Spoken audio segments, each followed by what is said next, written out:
We are delighted to be joined by a very special guest, Paula Kerger, President and Chief Executive Officer of PBS, the nation's largest non-commercial media organization with 335 member stations throughout the country. Since Paula's arrival over a decade ago at PBS has moved from the 14th most watched network to number 6 in the past decade. And Paula has ensured that our stories are told as well, such as the national broadcast of Dolores on PBS, the annual Hispanic Heritage Awards, and most recently, Monday, I tuned in to Harvest Season, a documentary film by Bernardo Ruiz that premiered, as I say, Monday on Independent Lens. Paula is also a passionate advocate for more diversity in media and enjoys a unique connection to our inaugural rising star, Alicia Menendez of Amapor and Company on PBS. Please welcome Paula for a tribute to our honoree.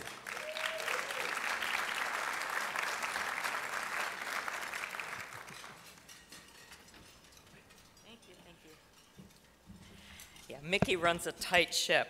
If we didn't sit down, it would have been mayhem in this room. I am really pleased to be here for the Latino Leaders Network luncheon, and congratulations, Congressman Lujan. I was going to let you tell Mickey, but I will embarrass him in front of this entire room. We gave Congressman Lujan an award 2 months ago in public broadcasting. He was the CPB Thought Leader Award, and we were so proud to recognize Congressman's extraordinary contributions in his work to fight the opioid crisis in this country. And we are deeply grateful for your leadership in many ways, but particularly your work to help us move past this extraordinary scourge that's just destroying our country. Thank you, thank you. Now, all of us in this room know that if you look up the word connector, you would find one description, Mickey Ibarra. Like many of you, when Mickey organizes a party in DC, I do everything I can to be there. And when he throws an event in another city, I make sure that our stations are there. Why? To quote the great Lin-Manuel Miranda, I want to be in the room where it happens. And that room is always Mickey's room.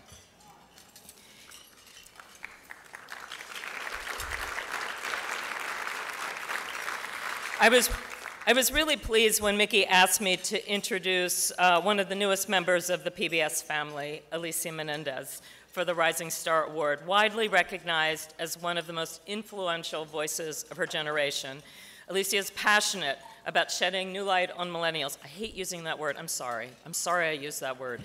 Moving beyond stereotypes to reveal the optimism, innovation, and connection that are the hallmark of an extraordinary generation in this country. She is indeed a rising star, an extraordinary journalist who uses platforms to engage people in important conversations about the pressing issues facing us today. Her demonstrated skills and savvy through her work with Bustle, Fusion, and Latina to Latina podcast is what brought her to us, and we were thrilled when she joined our public media family as a contributor to Amapor and Company. In the past several months, Alicia has interviewed a wide range of notable guests, from Pulitzer Prize-winning journalist Jose Antonio Vargas to the artist and activist Common, which just aired last night, so I hope you were watching, helping to bring new voices and new perspectives to our airwaves. Her passion for sharing stories that might otherwise go untold and her ability to shine a light on the people behind the headlines adds incredible depth to her reporting. At a time when trust in the media is at an all-time low, it is because of people like Alicia that PBS has maintained our audience's trust, serving as a beacon of thoughtful and thought-provoking media, a place where every American can see their story represented on the screen. Alicia embodies the best attributes of public media: integrity, relentless curiosity, and a desire to make a difference. I am so delighted to join you all in honoring Alicia Menendez, and I think it's especially meaningful to do so in the company of your great father. On behalf of all of us at PBS and our stations across the country, I want to say congratulations to Alicia for this most deserved award. And now, I'd like to invite Mickey back to present the award. I want to have Paula stay here, and I'd like to invite Senator Menendez to come up for a photograph.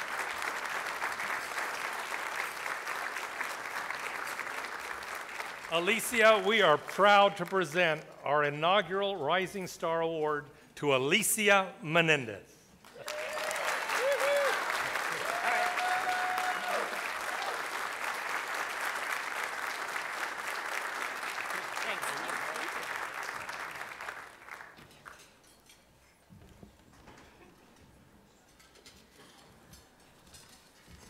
Paula, my dad is a tough nut to crack, and he just turned to me and said that was a great introduction. So that's about as good as it gets. Thank you so much. PBS is a treasure, and I am so happy to be a part of your team. Mickey, thank you for bringing us all together. This is so special. As many of you know, I grew up in a house that was dedicated to service. My father, an elected official. My mother, a public educator. They raised me and my brother in Union City, New Jersey, the same town they had both grown up in. Union City was a majority Latino city, and so growing up, I didn't know that to be Latino in America was to live a minority experience. I thought that everyone in America got a Dominican Barbie cake for their birthday. I thought everyone listened to La Mega on the bus ride to school.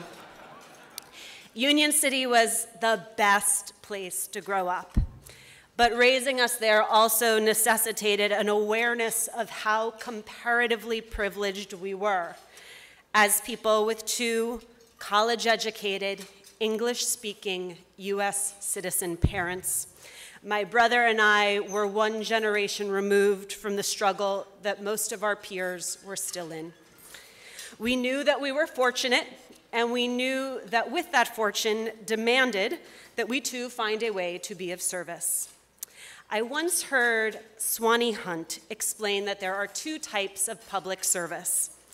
Imagine our society as an imperfect dam holding back a raging river with holes so big that people can slip through the cracks. Now, imagine that there are people at the top of the dam trying their best to plug those holes, to fix the system so that as few people as possible fall through. Those are your policy wonks, your legislators, your systems thinkers, people like my dad and Representative Lujan. They are working as hard and as fast as they can to fix the dam. But try as they might, there are people who will inevitably fall through.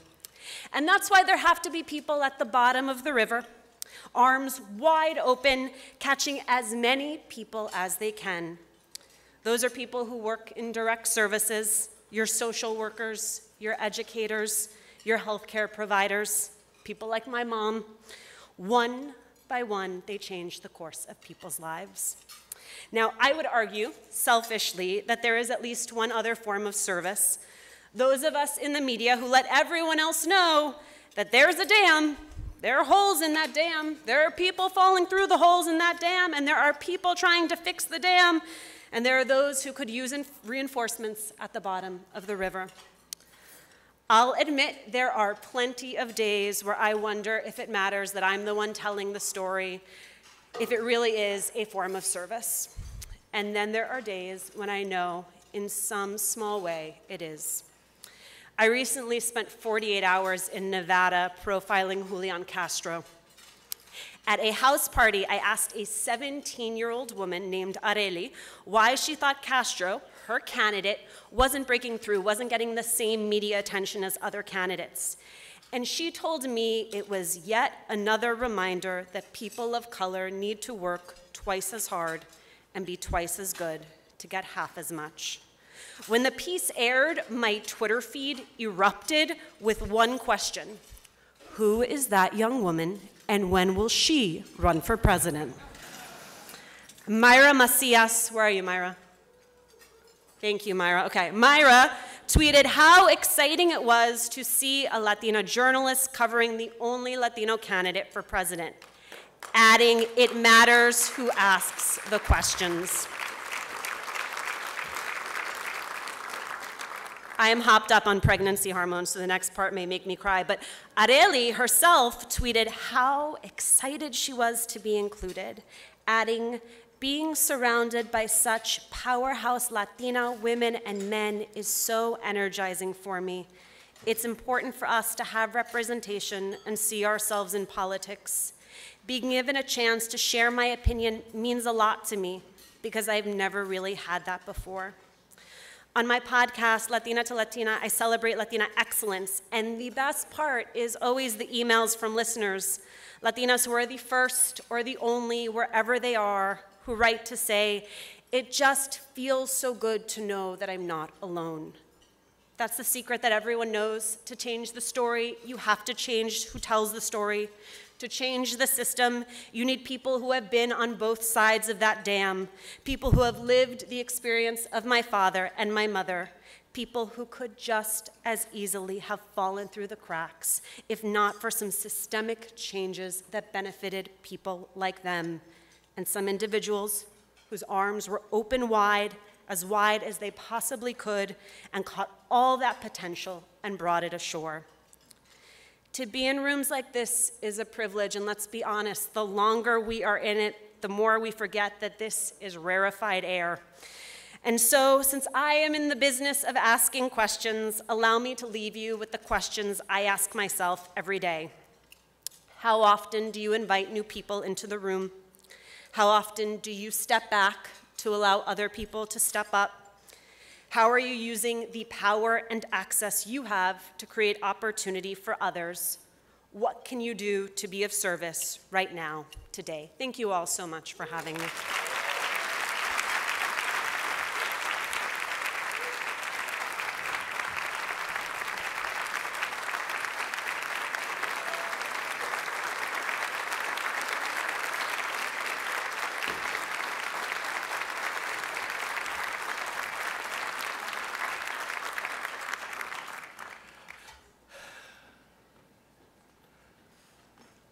Those are some great questions to ponder, and I hope you'll take some time to figure out an answer. Thank you, Alicia, and congratulations once again. Who better to introduce our keynote speaker and recipient of our Eagle Leadership Award than Senator Bob Menendez? Bob enjoys the distinction of being our first honoree when this event began in 2004, 15 years ago, our quinceañera. He was then Congressman Bob Menendez, newly elected as chair of the Democratic House Caucus. By the way, that was a secret ballot vote that Bob won by a whopping 1 vote. Please welcome Senator Bob Menendez, who has agreed to introduce our keynote speaker.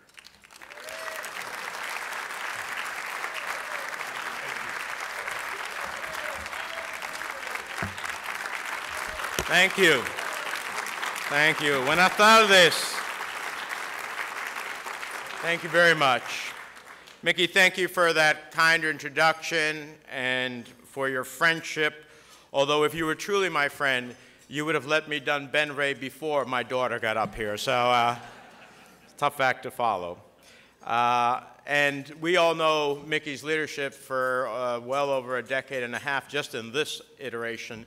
He has brought us together, communities from across the nation and from across the spectrum, to recognize, to promote, to advocate for Latino leadership. So Mickey, we're all indebted to you. Thank you so much for your leadership and what you do. Now, I know I'm here to introduce my friend, Congressman Ben Ray Lujan, but what kind of father would I be if I didn't take a few moments to embarrass my daughter? I want you to all know how proud I am of Alicia. Every time I watch one of her interviews, I am moved by her intellect and her compassion. The fact that she is rising to the top of her field does not surprise me at all. This wise Latina has been asking me tough questions since kindergarten, I can tell you that. In all seriousness, here's what makes me most proud of Alicia. Beyond her professional success, beyond the daughter she's always been, beyond the incredible mother she has become, whether it be in PBS or in her podcast or in the book that is soon going to come out or on Twitter, I'm so proud that she's making her voice heard and that what she has to say is resonating with so many people across America. We need Alicia's voice. And in my view, our nation's leaders need to hear to more voices of young, driven Latinas like her. Just think how much better off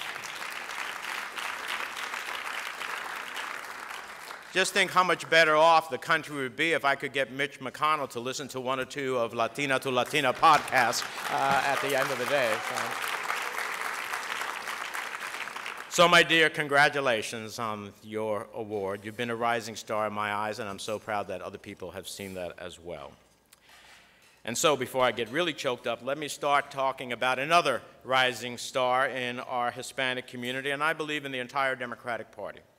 Of course, I'm talking about the recipient of the Latino Leaders Network's Eagle Leadership Award, today's keynote speaker, Congressman Ben Ray Lujan. Let me be the first to say I'm excited about his candidacy for the United States Senator for New Mexico. I'll miss my colleague, Tom Udall. He's a great guy. But we could use some more Hispanic leaders in the United States Senate because it gets pretty lonely there at times.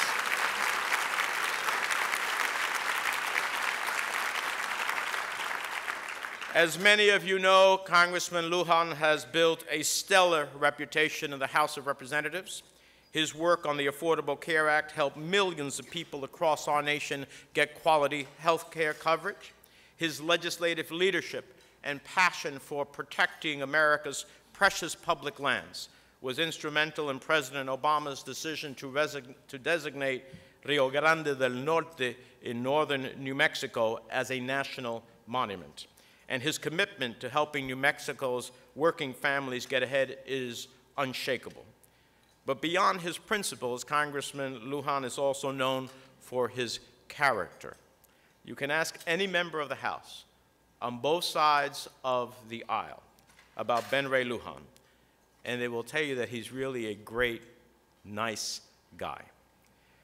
But in 2018, as chairman of the DCCC, Ben Ray proved that nice guys don't always finish last. He spent hours recruiting, supporting, and working for Democratic candidates across this nation, and it paid off in a big way. Thanks in large part to his leadership, we have not only a new Democratic majority in the House of Representatives, but the most diverse Congress in American history.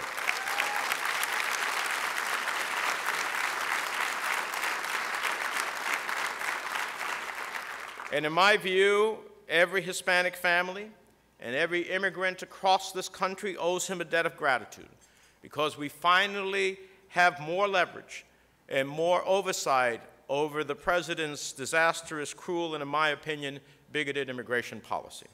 So simply put, Ben Ray Lujan has always had our backs, and I hope everyone in this room has his back in 2020.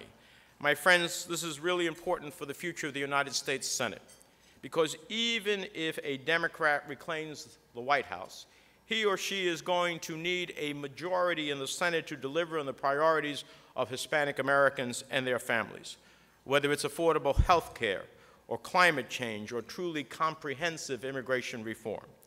But under the current leadership, the Senate has become so riddled by dysfunction and division that sometimes I barely recognize it. We need to turn the page, and I can think of no better way of doing that than electing more Latinos to the United States Senate. So ladies and gentlemen, it's my honor to introduce to you a proven leader, a principled policymaker, and a positive, powerful voice for our community, in our country. Please give a warm welcome to the next United States Senator from the great state of New Mexico, Congressman Ben Ray Lujan.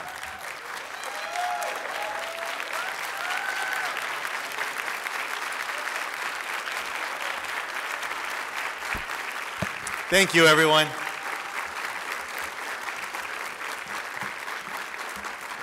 Thank you so much.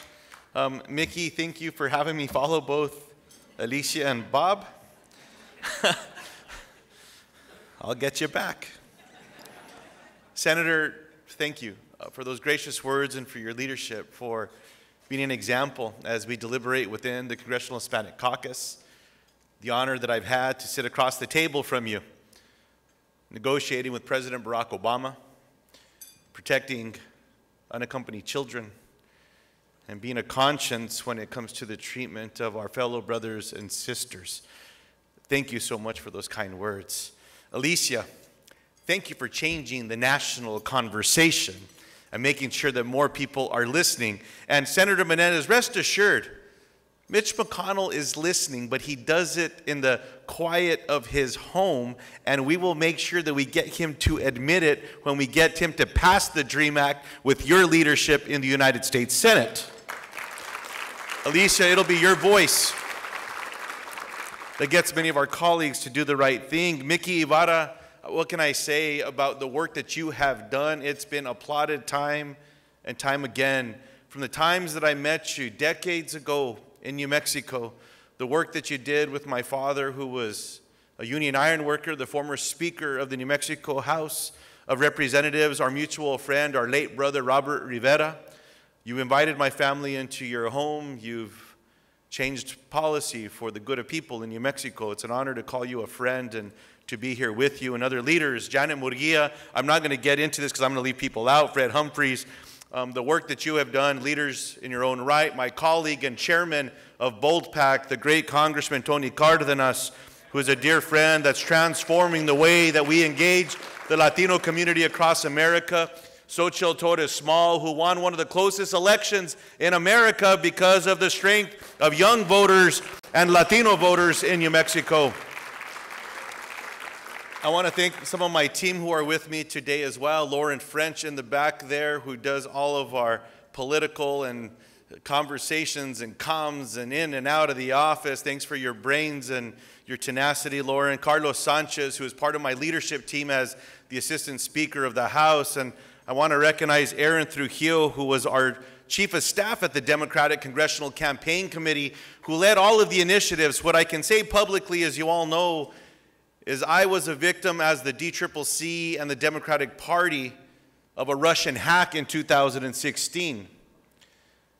We charged Aaron Trujillo to ensure that we would not have the same vulnerabilities in 2018. And I can tell you, under his leadership, there was not a threat that we saw that mirrored what we saw in 2016. So Aaron, thank you for helping us win back the majority in the U.S. House of Representatives. Mickey, the Latino Leader Series was built on bringing leaders together. And when I look across this room and I see the many friends that I've had the honor of learning from throughout the years, those that have transformed policy, some that I've met today for the first time, some that have been family friends since before I was born. You have a way of bringing people together, making sure that we listen and learn from one another. And that's rare in today's day and age, where we're all so busy, where we're not all good at prioritizing the time that is so precious. Alicia challenged us with some significant questions at the close of her remarks, and I hope we all reflect on them, because that's what this is all about. What can we do to make a difference with our advocacy, with our lives, with our policy, with our voices? Because as I look around this room, many of you are in the room where it happens. You're in the room and you're at the table because you've earned your way there and your voice matters. The question that we all have to ask is, how are we going to use that voice? I grew up on a small farm in northern New Mexico, 20 miles north of Santa Fe. I'm fourth generation farming that small plot of land. We grew up learning that there was no job too big or too small, that every job mattered. Even after I was elected to Congress and I went home, my father was still serving as the Speaker of the House before he passed away with a bout of stage 4 lung cancer. And I went home, Senator Menendez, with my shoulders up a little bit, and I said, Mr. Speaker, it's good to be with you because we were supposed to do some chores that weekend. And I said, you know, I outrank you now, Mr. Speaker. I've been elected to the Congress. I was trying to get out of the chores. He said, yes, I helped you get elected to that seat, Ben Ray. But I will remind you, you're the youngest of 4 children. And he gave me a shovel, and we raised animals at the time, Senator. Those of you that have ever lived on a small farm and raised animals, you know you have to clean up after them. And those of you that have ever had a shovel and rubber boots over those pants of yours know that it's not the first shovel that gets you, it's the layer underneath that quickly humbles you. What my dad was doing is something that I didn't fully appreciate, and it was teaching me those life lessons. Him and my mom, who retired after 33 years from the local public school district as well, they had compassion in everything that they did. They were humble. I don't know too many speakers of any chamber in America that would join their son after about a half hour of having me do it on my own, of putting on his rubber boots, getting his gloves and his shovel, and joining me in that same barn that he had me cleaning. There's something that's been lost with character and integrity in this country, and Lauren is watching intently because I'm not going off the script that's in front of me. I think I was inspired by what was said earlier. The words we use matters. How we treat other people matters. Our standing in America is not just at a crossroads. It's in peril. What are we going to do to change that? We have a group of leaders from across America, Democrats, Republicans, Independents, and Libertarians, all represented in this room. There's not a one of us that agrees with what this president is doing. So let's come together. Let's stand up to these atrocities of tearing children apart from their families, putting them in cages. You all saw the same photos that I saw recently of children sleeping on gravel floors. The indentions of those rocks on their face. Sleeping on floors that you would not walk on without shoes on your feet. I hope those images move you to speak up,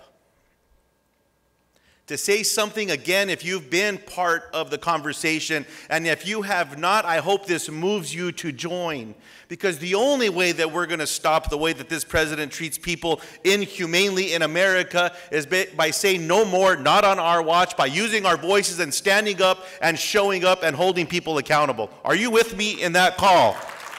Now, I want you to know, as Bob said, and I'll close with this as we talk about the intricacies of policy, we now have a team in the United States House of Representatives to do that, a team of first. I was honored to work with Speaker Pelosi and to lead the efforts at the DCCC in earning the support of voters across America where faith had been lost. Voters across the Midwest, Latinos and Latinas, African American voters, Asian American, Pacific Islander voters, members of union families across America that felt that the system had left them and had been ignoring them and that they weren't invited to be at the table. Under the leadership of Dan Senna, our former executive director at the DCCC, we did something that had never been done. We put substantial investments in reaching out to Latino and Latina and Latinx voters across America. And I will tell you, more people from our community voted in the midterms than ever before in our nation's history. We have to show up. We have to speak right to them. Make sure people know that we celebrate our community, but we're not a monolithic community. The same Spanish that's spoken in my home in New Mexico, which is Spanglish and broken, is not the same Spanish that is spoken in Senator Menendez's home. We all have different experiences. Our barbecues are both incredible, but they have a little bit of different food on the menu. That matters in making sure that we continue to reach out to people across the country. We elected the first 2 Native American women to the United States House of Representatives. A third of the new freshman class is a person of color, another first with the most diverse class we've ever elected. We elected 38 new women to the U.S. House of Representatives, the largest block of women ever elected in our nation's history. Veronica Escobar and Sylvia Garcia are the first 2 Latinas elected from the state of Texas, and the Congressional Hispanic Caucus, Mr. Chairman, with the support of Bold PAC and the initiatives we worked on together, added 10 new members, giving Latinos across the country an even more powerful voice within our government. By the way, the caucus is now the largest it's ever been in our nation's history, and we're just getting started.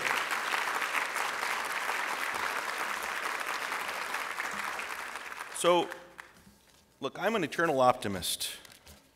I see opportunity around every corner, even with the roadblocks and the barriers that are sometimes put in front of us.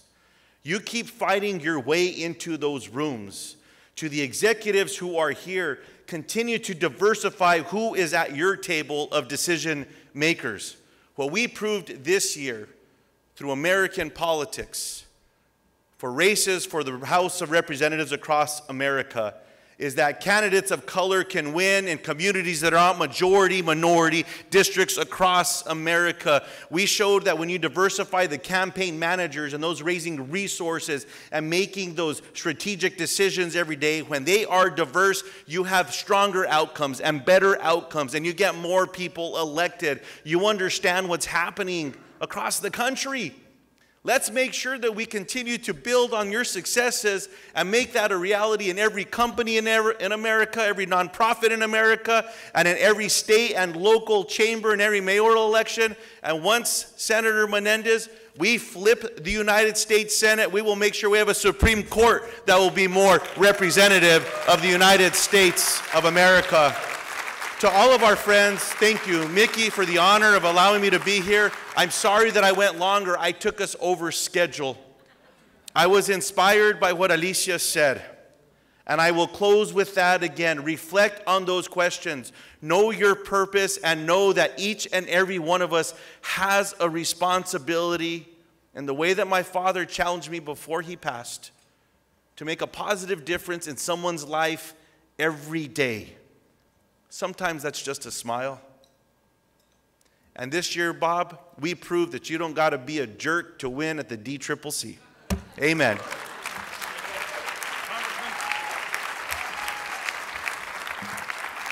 Now it's my honor, on behalf of the Latino Leaders Network, to present our Eagle Leadership Award to Congressman Ben Ray Lujan for his contribution to our country, our community. Thank you.